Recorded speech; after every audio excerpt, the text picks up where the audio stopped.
আজকে রান্না করব মোচার ঘন্ট।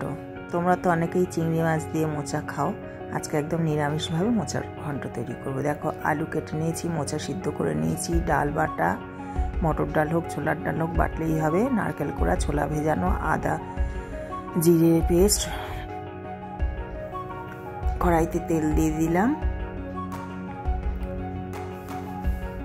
দিয়ে এবার ডালের মধ্যে একটু নুন মিষ্টি দিয়ে ওটা ছোট ছোট করে বড়া করে নেব।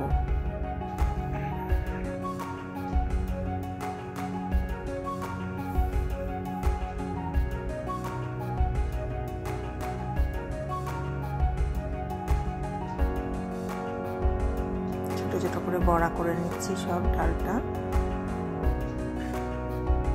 এবার আস্ত গরম মশলা ফোড়ন দিয়ে দিলাম, এলাচ দারচিনি লবঙ্গ দিয়ে জিরে ফোড়ন দিয়ে আলুগুলো দিয়ে দিলাম।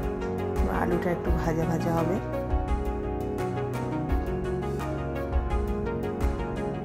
এবার ভেজানো ছোলাটা নারকেল কড়াটাও দিয়ে দেবো, তার সাথে একটু তেজপাতা দিয়ে দেবো, দিয়ে ওটা ভাজা ভাজা হবে। ভাজা ভাজা হলে সিদ্ধ করে রাখা হলুদ দিয়ে সিদ্ধ করা মোচা, প্রেসারে একটা সিটি দিলেই ভালো সিদ্ধ হয়ে যায় মোচাটা। দিয়ে দিলে একটু ভাজা ভাজা হয়ে গেলে তারপরে আদা জিরে বাটাটা দিতে হবে। মোচাটা একটু ভাজা করে দিয়ে তারপর সব সময় হলুদ, আন্দাজ মতো নুন, একটু মিষ্টি সব দিয়ে ভাজা ভাজা করতে হবে। মোচাটা একদম মোচার যে জলটা সেটা একদম শুকিয়ে যাবে। সুন্দর করে ভাজা ভাজা হয়ে এলে, গন্ধ বেরোলে সুন্দর ভাজা, তারপর গরম করে রাখতে হবে জল। সেই গরম করা জল ঢেলে দিতে হবে মোচার মধ্যে, দিয়ে বা মোচাটা একটু সিদ্ধ হতে দিতে হবে। ফুটে উঠলে 5 মিনিট মতো সিদ্ধ হবে মোচাটা।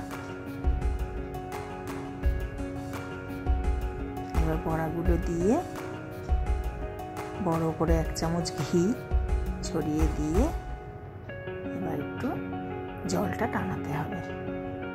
একটু মাখো মাখো হয়ে আসলে মোচা রেডি হয়ে যাবে। জলটা বড়াতে এমনিই টেনে যাবে, একদম শুকনো করার দরকার নেই। একটু মাখো মাখো হয়ে আসলেই মোচা একদম রেডি হয়ে যাবে। দেখো রেডি মোচা।